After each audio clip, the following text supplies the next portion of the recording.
Halo semuanya, selamat datang di rekaman saya kali ini. Perkenalkan, nama saya Marta. Saya akan membahas mengenai Mariologi dalam liturgi, doa umat, dan perayaan. Mari kita mulai dengan membahas Mariologi dalam liturgi Gereja Katolik. Teman-teman, liturgi sebagai tempat utama devosi resmi kepada Maria. Gereja merayakan misteri keselamatan Allah yang terwujud melalui Kristus, tetapi selalu menyertakan peran Maria sebagai Bunda Penyelamat. Ada beberapa hari raya liturgi Maria dalam Gereja Katolik. Pada tanggal 1 Januari, kita merayakan Maria Bunda Allah dan pembukaan Tahun Rahmat. Pada tanggal 25 Maret, kita merayakan kabar sukacita penerimaan Sabda Allah oleh Maria. Pada tanggal 31 Mei, kita merayakan Maria mengunjungi Elizabeth, kesaksian iman dan pelayanan. Pada tanggal 15 Agustus, kita merayakan Maria diangkat ke surga, pemulihan tubuh dan jiwa Maria. Pada tanggal 8 September, kita merayakan kelahiran Santa Perawan Maria, awal kehadiran Maria dalam sejarah keselamatan. Pada tanggal 8 Desember, kita merayakan Maria dikandung tanpa noda, Maria sejak awal dikuduskan. Senin setelah Pentakosta, kita merayakan perayaan liturgi Maria Bunda Gereja. Maknanya, Maria sebagai ibu rohani umat beriman. Pada bulan Oktober adalah bulan Rosario, dan bulan Mei adalah bulan Maria. Maria dapat dijumpai dalam Misa Kudus seperti dalam bagian-bagian doa syukur agung 1-4 menyebut Maria sebagai perawan Maria yang terberkati Bunda Allah. Privasi khusus digunakan pada perayaan Maria seperti pada pesta dikandung tanpa noda dan Maria diangkat ke surga. Unsur simbolik dan artistik dalam liturgi. Warna putih digunakan dalam perayaan Maria melambangkan kemurnian dan kegembiraan. Gambar atau patung Maria sering ditempatkan secara terhormat dalam ruang ibadat, namun tidak pernah menggantikan altar karena pusat liturgi tetaplah Kristus. Musik liturgi khusus seperti Ave Maria dan lagu-lagu Maria lainnya dinyanyikan dengan khidmat. Dan yang berikut kita akan membahas mengenai makna dan fungsi Maria dalam liturgi. Teladan iman dan doa. Maria adalah pribadi yang mendengarkan dan merenungkan sabda serta melaksanakannya.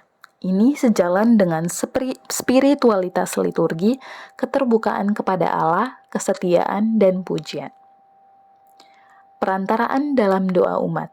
Dalam liturgi, umat percaya memohon doa Maria sebagai Bunda Pengantara, terutama dalam bagian perayaan Ekaristi dan doa umat. Sebagai simbol dan model gereja, Maria digambarkan sebagai ikon gereja, perawan yang setia, ibu yang penuh kasih, dan murid yang taat. Liturgi menampilkan Maria sebagai teladan bagi seluruh komunitas umat Allah. Sekarang kita akan membahas mengenai Mariologi dalam doa umat. Dalam doa umat syukur agung maupun doa-doa khusus, umat sering diajak meneladan sikap iman Maria. Doa-doa itu terungkap dalam doa memohon ketekunan dalam iman seperti Maria, doa untuk gereja agar setia pada sabda Allah dan meniru fiat Maria, doa untuk orang beriman yang menderita meneladan kesetiaan Maria di kaki salib. Meskipun Kristus menjadi pusat doa liturgi, Maria hadir sebagai teladan pengantaraan umat beriman. Nah, sekarang kita akan membahas mengenai Mariologi dalam perayaan. Teman-teman, Maria adalah teladan bagi gereja. Menghormati Maria diungkapkan dalam berbagai perayaan liturgis. Perayaan liturgi Maria antara lain, pesta-pesta Maria yang terkait langsung dengan misteri Kristus, misalnya Maria Bunda Allah dan kabar sukacita. Perayaan Maria yang menekankan pengaruh Maria bagi gereja, misalnya Maria Ratu dan Hati Tersuci Maria. Selain perayaan liturgi, perayaan juga dilakukan secara devosional.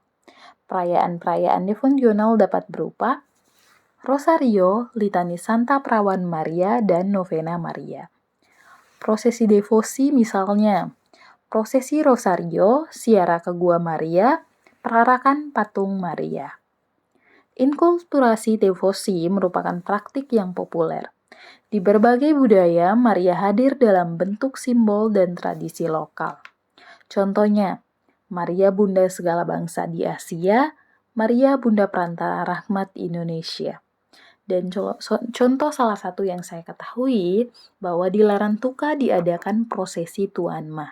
Nah, prosesi Tuan Ma ini dilaksanakan setiap tahunnya di kota Reina Rosari, Larantuka. Dan beberapa proses devosi lainnya seperti perarakan patung Maria itu pun dilaksanakan di setiap daerah-daerah yang memang mau melakukan perarakan patung Maria ini di setiap bulan Rosario. Nah, teman-teman, setelah kita membahas mengenai prosesi devosi dan inkulturasi devosi dalam simbol dan tradisi lokal, sekarang kita akan membahas mengenai sintesis teologis. Mariologi dapat dijumpai dalam berbagai hal. Mariologi hadir dalam liturgi menunjukkan bahwa Maria tidak pernah dipisahkan dari Kristus. Dalam doa umat, Maria hadir sebagai teladan iman yang menguatkan gereja. Dalam perayaan, Maria dirayakan bukan demi dirinya sendiri, tetapi karena keterlibatannya dalam karya keselamatan Allah. Devosi pribadi kepada Maria harus berpuncak dalam liturgi gereja.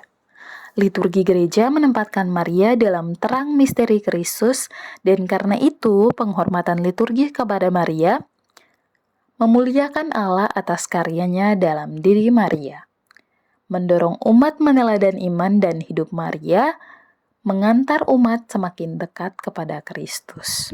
Sebab dengan merayakan kenangan Santa Perawan Maria, gereja bersatu dengan pujian Maria dan menjadikannya milik sendiri. Liturgi Ibadat Harian, Pengenalan Umum artikel 8. Teman-teman, dengan demikian berakhirlah sudah pembahasan kita mengenai Mariologi dalam liturgi, doa umat, dan perayaan. Terima kasih sudah menonton. Semoga penjelasan ini dapat membantu teman-teman memahami Mariologi dalam liturgi, doa umat, dan perayaan dengan lebih baik.